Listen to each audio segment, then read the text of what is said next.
అంటే చిరంజీవిలో ఉన్న ఆ గ్రేస్ ఏదో ఒకప్పటి చిరంజీవి గారిలో చిరంజీవి గారిని ఎలా చూడాలనుకుంటున్నారు జనం అనేది అనిల్ రావిపూడి ఆ పల్స్ని పట్టుకున్నారేమో.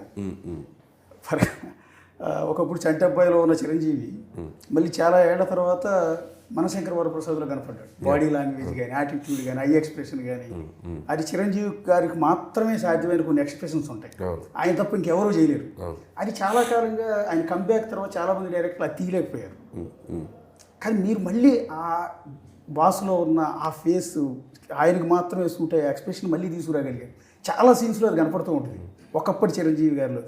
ఎట్లా మీరు అంటే రైటింగ్ మనం ఆయనకు తగ్గట్టుగా రాసుకోవటం, స్క్రిప్ట్ కూడా అంటే ఆయన ఎందుకు అవి కనపడలేదంటే అలాంటి స్క్రిప్ట్ ఆయన దగ్గరికి వెళ్ళలేదు.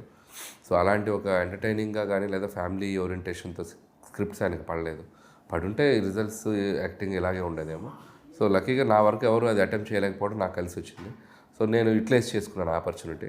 సో నాకు ఆయన సినిమాలతో నేనేమి ఎగ్జైట్ అయ్యాను, నేను చిన్నప్పుడు ఆయన సినిమాలు నా మీద బలంగా ఏవి ఇంపాక్ట్ చూపించాను, అక్కడక్కడ టాప్అప్స్ చేసుకుంటూ వెళ్ళాను నేను. That is my pure love towards Chiranjeevi గారు.